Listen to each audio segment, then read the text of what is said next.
welcome to another exciting episode of The Hand of Tesla. I'm sorry, well, I meant the Iora Covenant. Goodness, sweet mercy, great start, right? So, a couple things have changed since our last episode. One of them being, we're probably skipped about 10 years into the future from the last episode. Not on purpose, but here's what happened. I had issues with recording. There were issues with the drivers. There was, I did some updates, and the updates didn't take, and so there was corruptions with the display driver, and there's all these kind of problems. And I thought I had it fixed, and I started to record episodes, and then the episodes just weren't coming out right. And the problem is, once I create an episode, I really can't go back. I mean, technically I could, but I really try my best not to go backwards in time, but to keep moving forward. And so that meant every time that the recording failed, I'd have to start over again. So we've missed 2 episodes worth of things going on, but here's pretty much what happened. Not a lot. I say that not a lot happened because naturally we're pacifists. Let's see. The war ended with the Rutharian Commonwealth, and they've been vassal. The 6 worlds were liberated, split into 3 different empires. One controlled by the United Nations of Earth, one controlled by the Pentalon Unified States. You kind of think of that as territory being divided by the United States and the British and Russia after World War II, kind of thing. After we've liberated this area here, then certain people get certain spoils. So the United Nations of Earth have vassalized the Rutharian Star Accord, and the Pentalon have vassalized the Rutharian Syndicate, a little separate group there. So pretty soon, I'm sure they're going to integrate them into their civilizations and just kind of stretch out their space a little bit, which is going to be good because they're going to swallow that up. These guys are going to swallow this up. I'm really looking forward to. Well, they used to be the Confederacy of Gay, but they changed their name, so now they're the Rock to Lock Knock Union. And I'm hoping pretty soon they'll do the smart thing and they'll either become our vassal. Oops, wrong thing. Demand vassalization. They have a friendly attitude toward us, and relative power is great, and population. I don't know. I either want them to become a vassal or I want them to join a federation.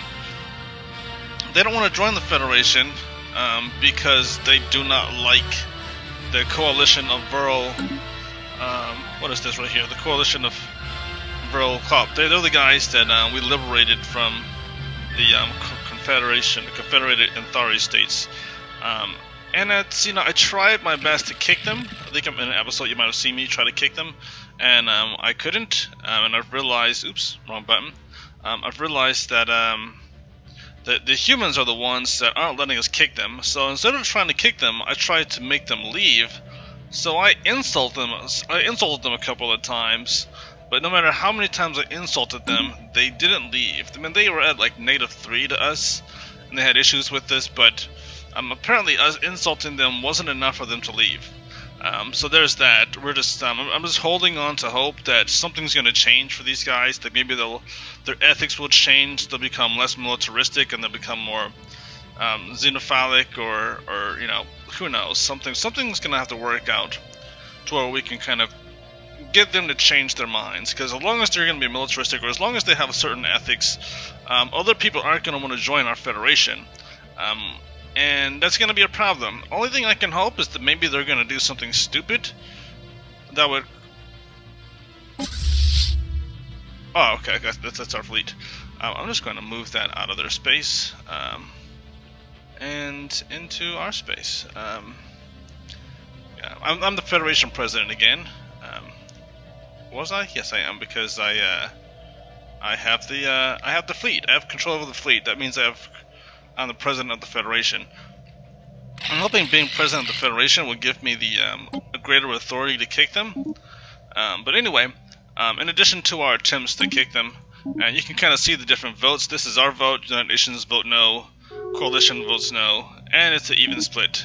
We're not going to kick them. So I need someone who's a big jerk to join us, who will, not someone who's a big jerk, but I need someone who's willing to accept them, at least for a little bit, join our federation, and then kick them out.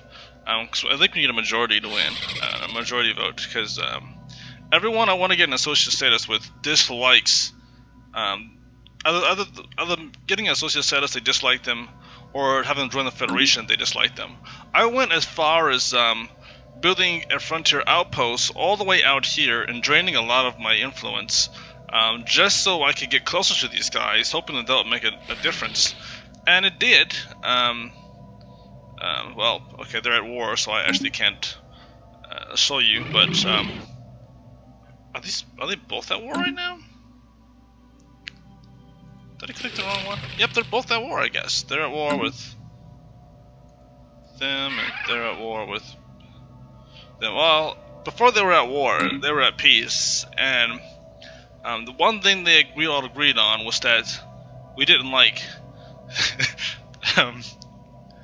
those other guys. But anyway, I did some other things too. Besides build this and try to get closer to these guys, and eventually this is gonna pay off. I'm also terraforming a couple planets. I'm terraforming 3 planets, so that we can colonize them. I'm making them Arctic worlds, and so in a matter of 2 years, well, in this case 3 years, for well, in 2 years I'll have this planet. It'll be an ocean world, will be an Arctic world. I can colonize that. This one's gonna be in 2.5 years. I'll have control over making it an Arctic world, and we can colonize that one. This one's gonna take a lot more time, but no worries there.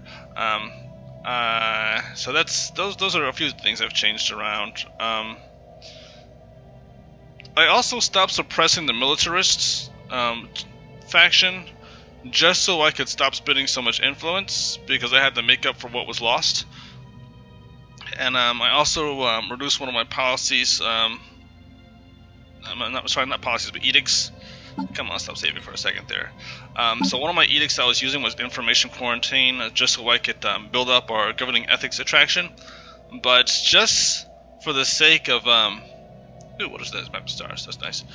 We should have used that earlier when we were. Anyway, one thing I was trying to do was, just build up our influence, and that cost us some of our ethics divergence. But once I built this up to about ethics attraction. Once I built this back up to like 700, 800 influence, just enough, for reasons. Then I'll be able to. I'll go back and I'll put that in there just to keep ethics attraction at pacifist and most importantly spiritualist. I researched neutronium ore. I got the final tier sensor technology, and once you get that, you're allowed to study more advanced strategic resources. So I had access to 3 of them in my space. Since I only got the bonus for 1 of them, I decided that I would share 2 others with my allies. So for the next 30 years, or a little bit less now, the United Nations of Earth and the United Nations of Earth and the Pentalon Unified States are going to get a bonus of plus. Where is it? Neutronium. There you go. Plus 20% to their armor.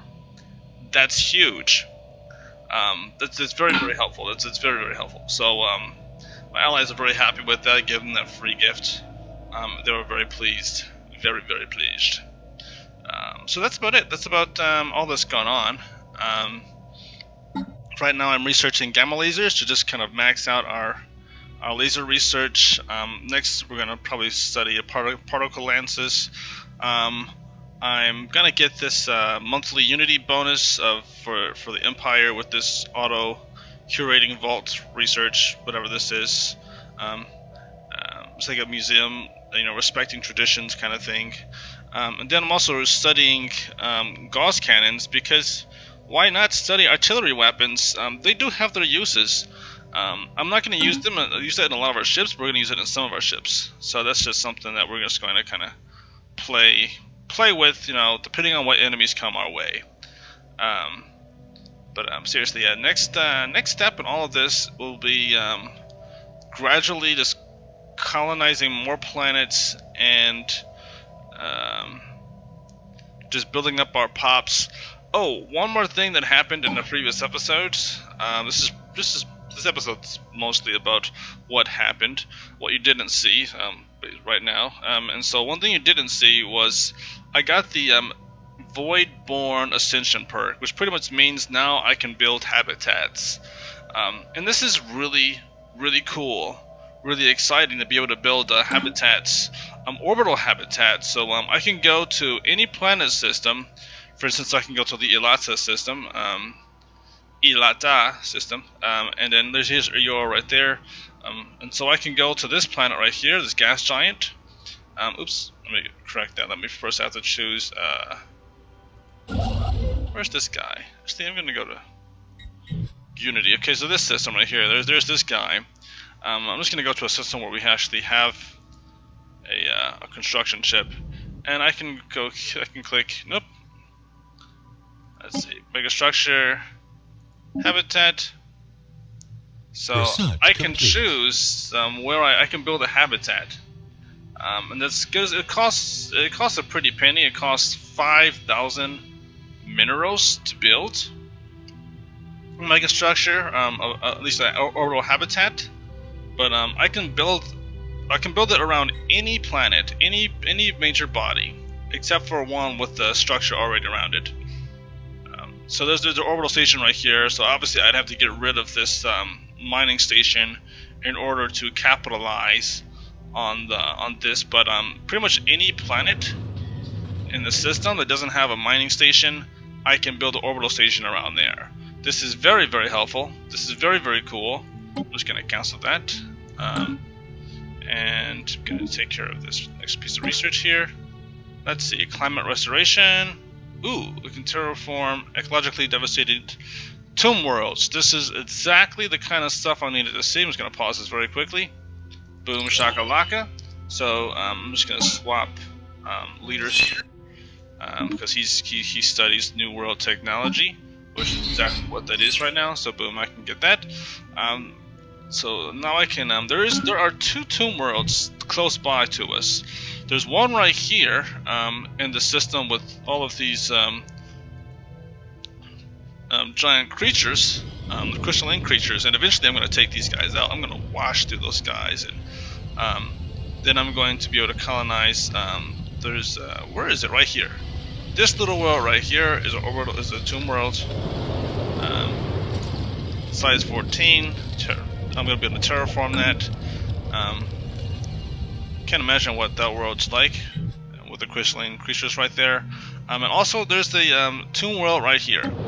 So I can terraform that, turn that into a survivable planet. And I'll eventually, I think after this tech, I'll be able to get the tech that can create Gaia worlds. I already have technology that allows you to terraform a planet while it's currently occupied. So the next technology after that, and after Tomb World technology, is the Gaia World technology, in which case I'll be able to convert any world into a Gaia World, which gives you 100% habitability. It's very convenient for any species to live on. And then, late game, I can go through and I can gradually go through every single system and terraform, planets into Gaia worlds, which will make it habitable for all life. And maybe just for the sake of doing it, I'll turn the tomb worlds into Gaia worlds just to sort of show our capabilities. Like, hey, see this world that no one can live on? This despicable little world. This is corrupted and just barren. we're gonna take this destroyed world and we're gonna make it this beautiful, wonderful Gaia world. And that will kind of represent the power of Jesus Christ, and that he can take anything ugly and destroy and disgusting and turn it into something amazing and beautiful. And that's what these people are all about. Taking things that don't work and making them work. Complete.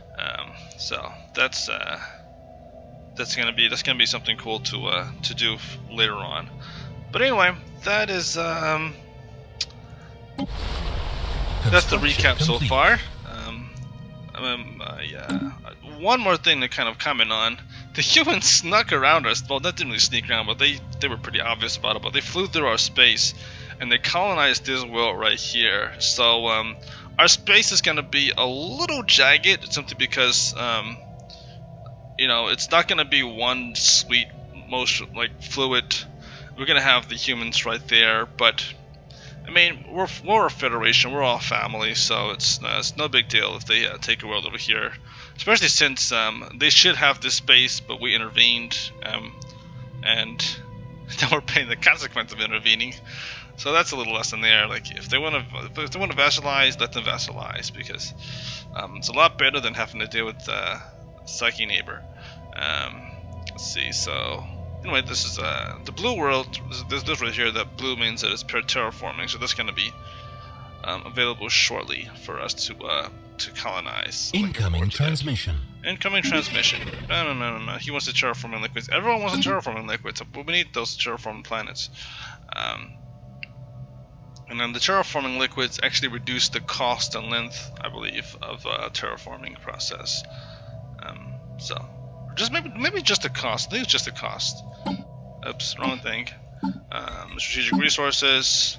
Yeah, terraforming gases and liquids reduce the cost, not the time. But that's minus 50%, so that's significantly different. Actually, there are two of these, so I think that might be minus 75%. Yeah, okay, that's cool. So, boom shakalaka on that one. Good deal there.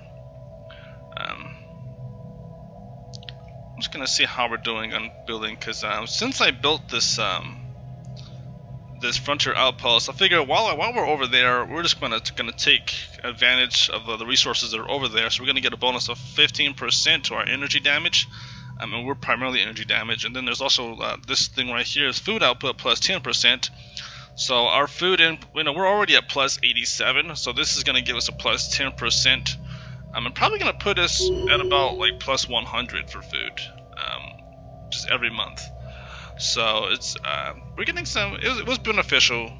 We got some good resources over here, and maybe now that we're here, I'm gonna colonize this world that's being terraformed over here, and I also sent a little what's this over here? I have a colony ship that's kind of chilling in orbit. So once this planet is ready to colonize, incoming transmission. I'll drop that colony ship down, and boom, we'll have that space. And it's gonna kind of stretch us out, and hopefully we'll maybe be able to get access to these two right here. This is the tronium ore.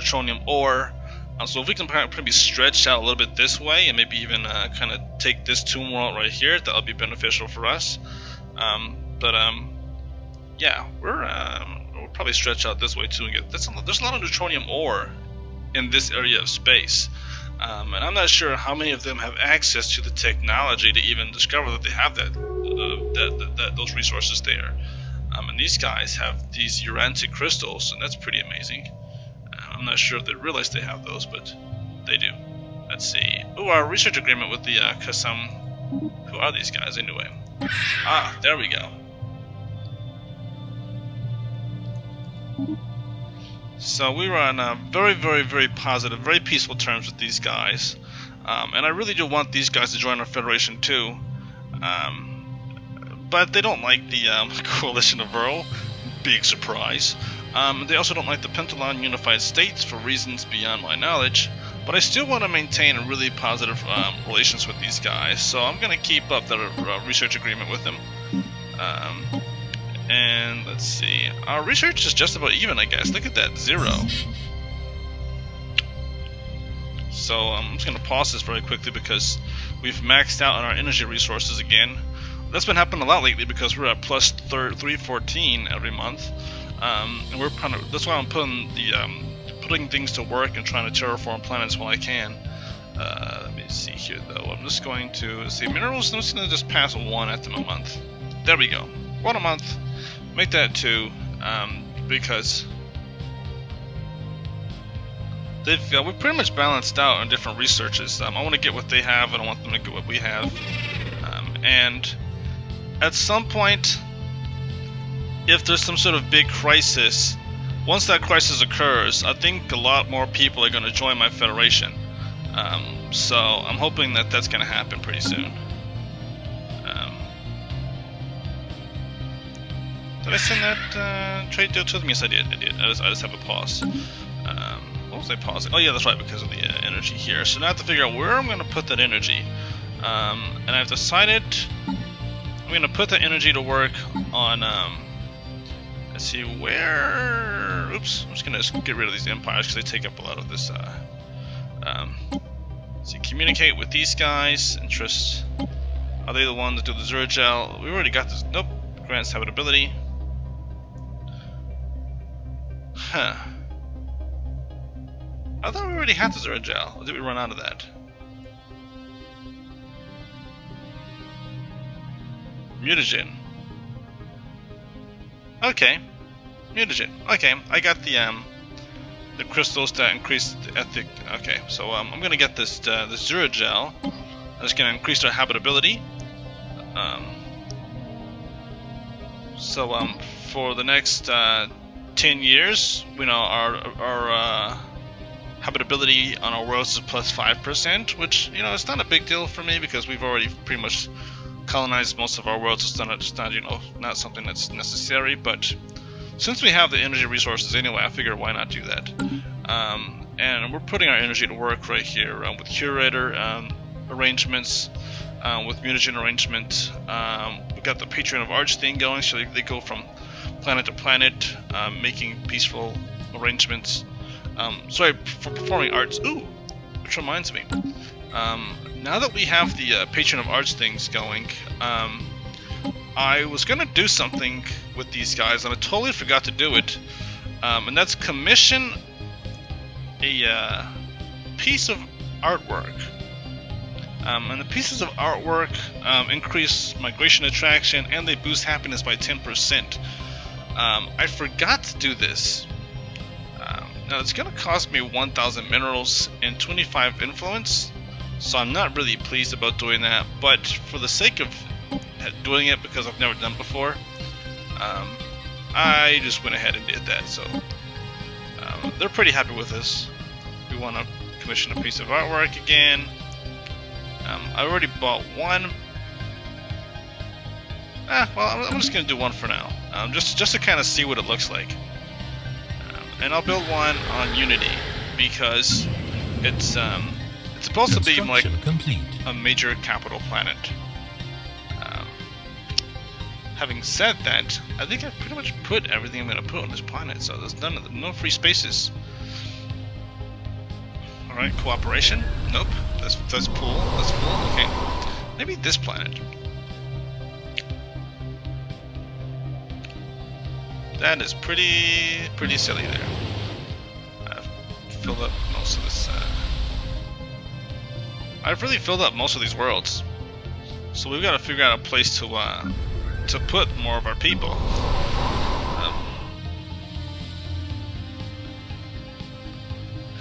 I'm just gonna put this guy right here, I guess. Assuming that he's there in time. Alright. So now it's kind of a waiting game, because I have to wait for these guys to come. Did that 5% actually help us? Maybe a little bit? What about this guy? 0.23 a month. Oh, there's this guy. Alright, well, if I were to build it, and I built it right here, here's what it would look like. The art monument would look like this. Ooh, that would actually give us 10 unity. Oh my goodness. Oh my sweet mercy. That is amazing. I didn't realize that those things gave us 10 unity in addition to. I thought it gave us happiness. Maybe maybe it changed. Maybe the rules changed. But either way, that's good to know. That's really good. I'm gonna keep that in mind now. I think gradually over time I'm gonna put an art monument on every single one of our planets. That'll take some time. I mean, we have 20 planets. But knowing that they give 10 unity, that sounds like a no-brainer for me. That'll give us 200 extra unity if I put that on. Actually, no, that'll be more than that. Actually, yeah, no, that'll be 200. What am I thinking? Yeah. Actually, no, it'll be more than that because I'm gonna get a bonus of like 15% or whatever. Sorry, no, 15%, 50%, 10%, 20%. So wow, if I built one of those, our unity would, each unit would probably give us about like 15 or more unity per month. So I'm gonna actually start to invest in those. Put all the influence that I'm not gonna use to get work. So this is a very mineral-rich planet. So I'm actually gonna replace this, and I'm gonna replace it with an art monument. And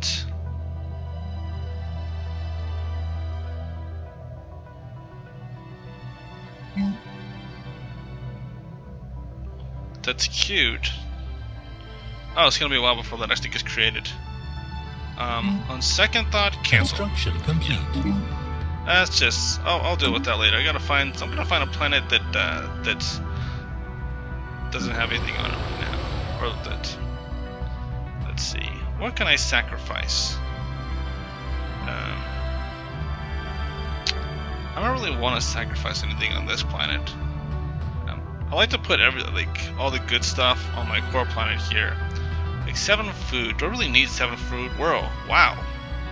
We're at plus 123 for food right now. This is a Paradise Dome, so I don't want to move that.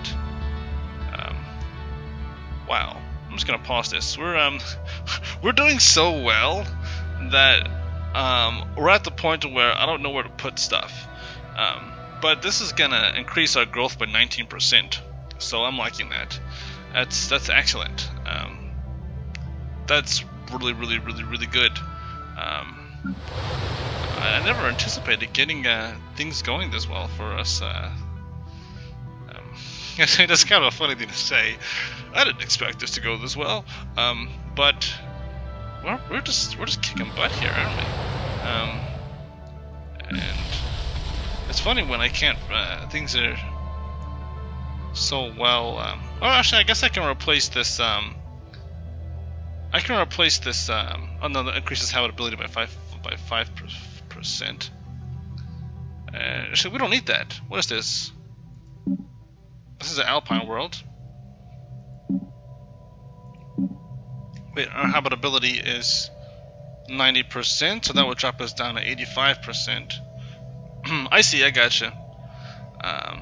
No. So our happiness is actually at 95% because we get a bonus to our habitability. I gotcha. So if I remove this, then it'll reduce our happiness by 5%. Well, anyway, I'll figure it out later on. I'll figure out where I'm gonna put those art monuments. But it's cool to know that those art monuments are so crucial, are so helpful in giving us unity, because for other species where I don't have the benefits of using farms for my unity, all I know is all I have to do is just build up enough minerals and build up enough influence, and I can pretty much pay my way on my planets by dumping big lumps of unity bonuses with those art monuments. I'm pretty sure they're probably limited to like 1 per planet. Actually, this is a farm right here. I can actually replace this on tolerance.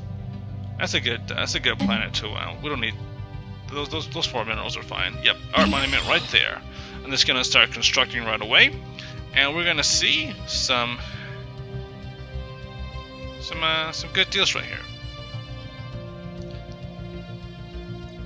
So let's see. On tolerance, we shall see our first art monument get built. And that's going to take about 200 days, which I'm not going to micromanage and like stare at it that hard. Now, I can do one other thing too. Tomb World. Oh, I see. That's weird. Oh, I know why it's Tomb World should be red, but it's yellow now because of the fact that we're at 40% because of the mutagen. Not the mutagen, the Terra Zero form, whatever. That gave us 5% habitability. There was something else I was gonna do with our energy surplus. It's the Alpine world. We can definitely colonize that. I don't really need to terraform every single world. This is fine without us changing anything. Habitability minus 5%, minerals plus 5%. But one thing I've learned is that if I terraform a planet, it doesn't change the special features of that planet. So if I made this a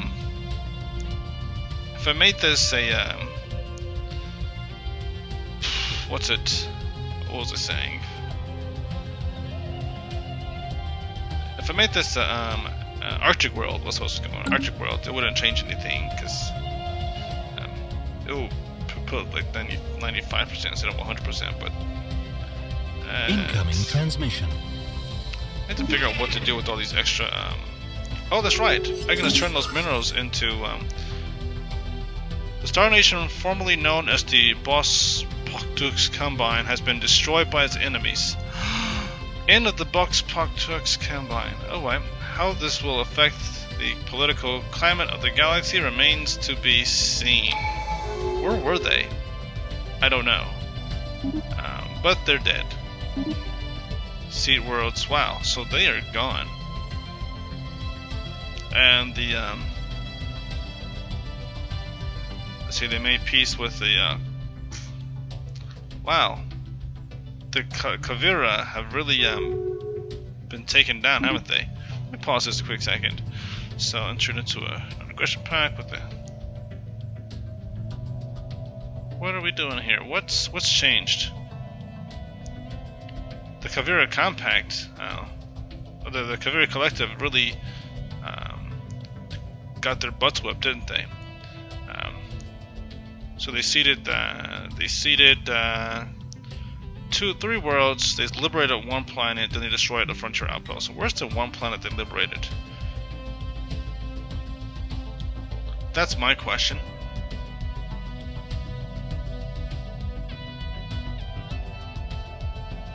Where's that 1 planet they liberated? Kavira Collective.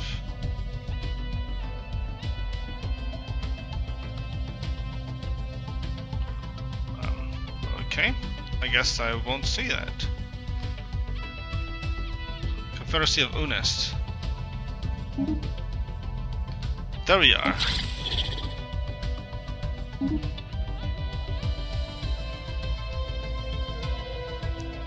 Okay, so where is that located?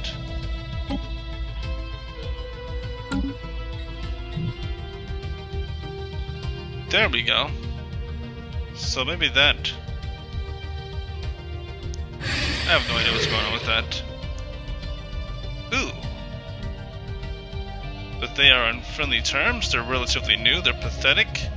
They're pathetic and inferior. And they don't like the coalition of rural cult. What a shocker. Not a single...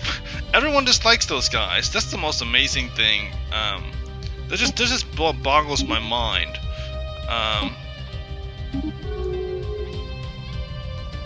It just boggles my mind. Offer protectorate status. Distance. Distance is pretty much the only thing that it's kind of taken us away from.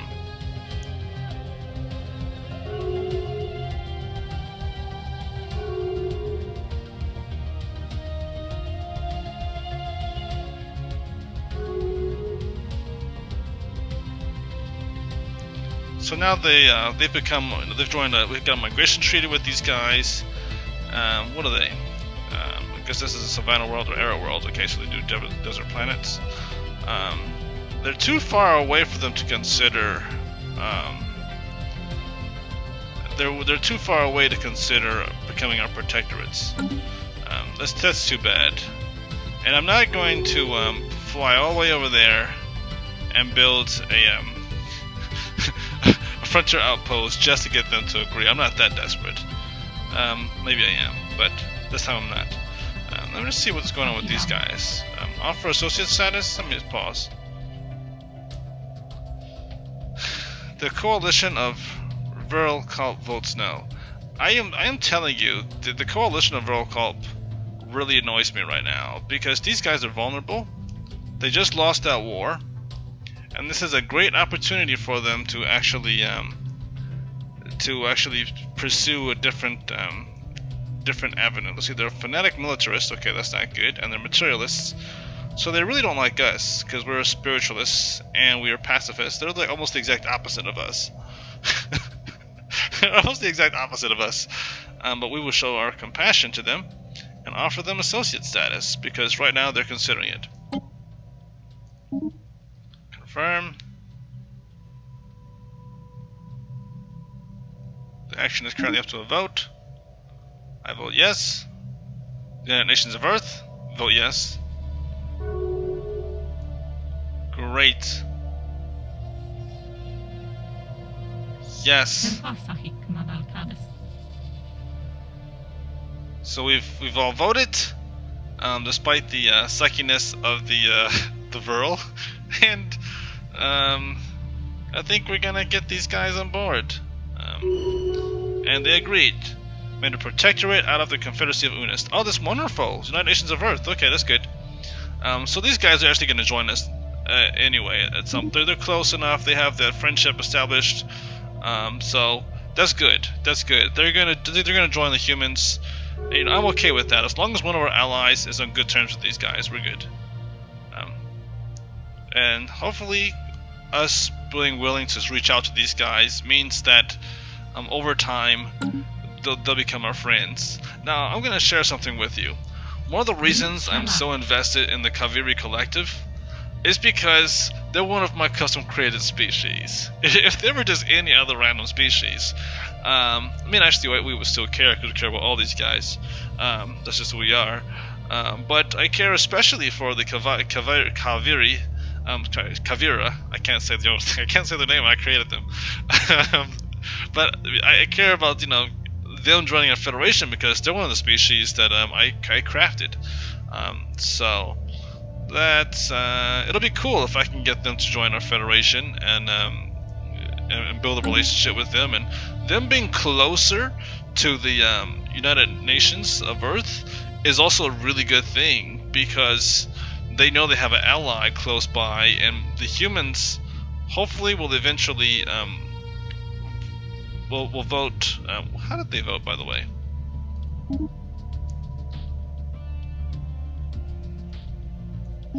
How did they vote? I can't remember how they voted. It was just here. How did we vote? Oh well, whatever. Point is, we voted yes, and I'm pretty sure we all voted. Okay, one of my worlds finished terraforming. Where is that located? That's way over there. Okay, that's good to know. Well, a lot has happened. I'm just gonna clear all this out. There's too much going on up here. I can't even follow everything that's going on right now.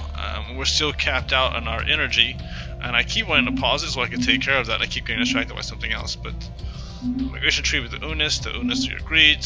They've got that here. Protectorate status, fantastic. Diplomatic offer. They're working with us. That's great. Building relationship. Entered into a migration treaty with them. That's great. Entered into a migration treaty with the Puntalang. Incoming transmission. Okay. Human systems integrated. Okay, that's nice. Human systems. That's a really good sign because these guys were. Oh, good. That's good. See, there's gonna be galactic peace. There's gonna be galactic peace. I'm pretty sure of it. I'm very, very sure of it.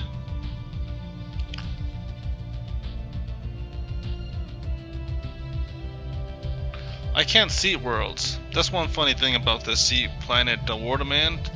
Because of our species and who we are, we can't seed worlds. So that's almost useless to us. And I want to get this ship build speed increased, naval capacity. I'll do that. Even though I want to get this unity increased by 10% per neighboring rival. Are you sure you want to adapt? No. Actually, I'll still go with this army damage increase, just so I can get the unity bonus from having my neighbors being rivals. That'll be good. That'll give us the 10% bonus there, and then it'll be quicker for us to get this next time around. Strategy. But we are just going around the house on diplomacy. These guys were at war with us, but if they change their tune, well, they're egalitarians. If they change their tune and stop being xenophobes, I can see them joining our federation too. Research complete. And I think that'll probably happen once they lose their war against the Zeran and the the Zeran they're down by like -18, -15. Okay, actually that just changed right in front of my eyes. So that means they won something. So maybe they won't lose. Who knows? Let's see. We got gamma lasers now. So will I go with pause? Will I go with the governing ethics attraction resource, which saturamin gas? That seems kind of cool. I would want to get that. Or the arc emitter. Arc emitter sounds really cool, and it is pretty cool because it does 1 to 184 damage. It ignores armor. It ignores shields. So this is a pretty powerful weapon if it works. If it you know, the range is so vast, so it could do like 2 damage, or it could do 170 damage, 184 damage maxed out. Accuracy is 100%, tracking 100%. This is kind of a no-brainer. So I'm gonna go with that because that's pretty cool tech, and it's helpful against swarms. And I'm primarily focused on using this kind of weaponry against in-game crisis. So if we go up against like swarms of enemy ships, let's say like the Scourge with their intergalactic monsters, then we'll bypass their shields or bypass their armor. Actually, they don't use shields; they just use armor. So we'll bypass their armor. Okay, that's this planet versus that. That's boop. Perfect. So now this system right here, that planet is the planet's good to go. So we can colonize that. So that's good.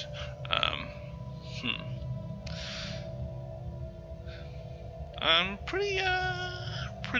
pretty pleased with this. Okay, so now I've got 2 more planets I can colonize. This one right here, this one right here.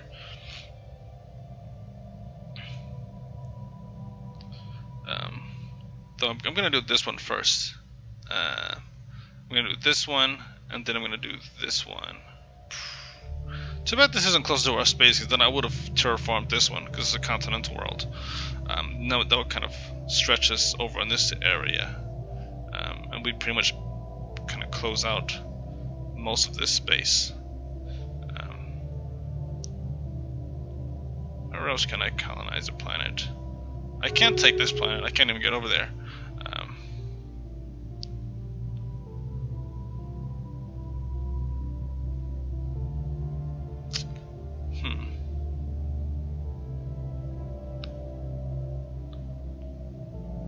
I'm almost tempted to colonize this planet and then pass it on to the humans. Can I do that? I wonder.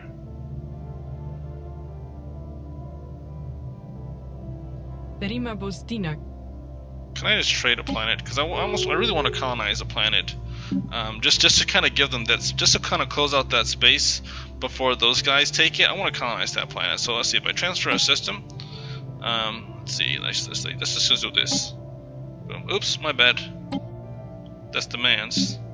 I can just toss them a planet. Let's see. Trade acceptance. For them to accept our offer, their trade acceptance must be. Why wouldn't they want a planet? Maybe that's just not good enough for them. Let's go with the planet that is kind of closer to home. Let's see.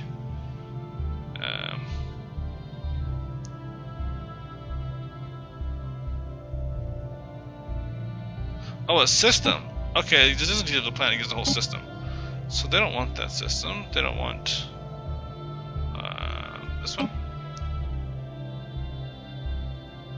Okay, well, okay, they've actually made a change in the game. You see, you should just be able to just give someone a system without any kind of stress, any kind of worry. But I guess now,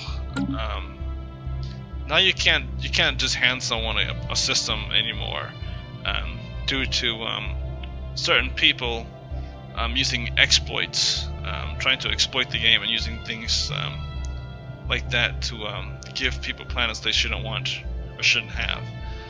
So because of that exploit, I lost an opportunity to give the humans a planet system and to kind of close out this space before those guys take it. But I mean, I can always colonize this planet. I mean, there's the tropical worlds. I can just that'll, you know, if it's still available later on, I'll just take it just so I can capitalize on some of these resources here, because this is a lot of physics research. This is a lot of society research. I can really do a lot with this. Anyway, I just realized something. Time.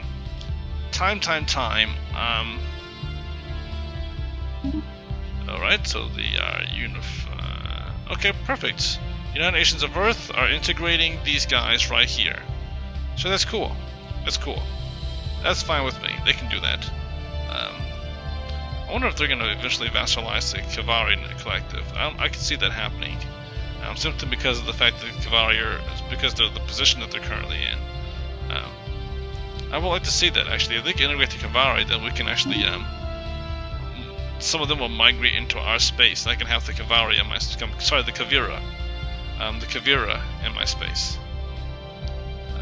That'd be kind of cool. But anyway, yeah, time has gone by. A lot of time has gone by. So I'm going to end this episode here. Hope you all have a wonderful day. And next time we'll figure out what I'm going to do with all this excess energy. I'm actually going to use it to buy some minerals. I realized I could have bought a lot of minerals with all the energy I let go to waste. I'm actually going to do that right now, just so I don't forget about it between episodes. Dun, dun, dun. Dun, dun, dun. 72, 72. We don't have any more trade enclaves, do we? Well, I'll just buddy up with these guys. Let's see. I like to trade for minerals, and boom shakalaka. There we go. That works for me. Now we're good on energy, and we're good on minerals. 22,000 minerals. I forgot to mention one more thing. I was building up my fleet. So what we see here is I have a 17.7k fleet, and I have this 12.7k fleet of battleships, cruisers, and corvettes, and only 10 corvettes. But next episode, you're gonna see me build a large fleet of corvettes. And since I have 22,000 minerals at my disposal, it's gonna look like this. Let's see. It cost me 22,000. Let's see how much this. It cost me $224 or minerals per corvette. So I think I'm gonna build a fleet of 100 corvettes, and that'll be an epic fleet, a fleet of profound proportions. Either that, or maybe I'll just build 50 corvettes and build a whole bunch of ships with arc emitters. It's going to be 47 months for that. That flies by pretty quickly. But I've got some ideas. I've got some ideas of what I can do with all those minerals, and one of those ideas is that I can create a pretty strong fleet of corvettes that can just kind of just swarm my enemy. But we'll go over that in the next episode. Until next time, have a wonderful day. God be with you.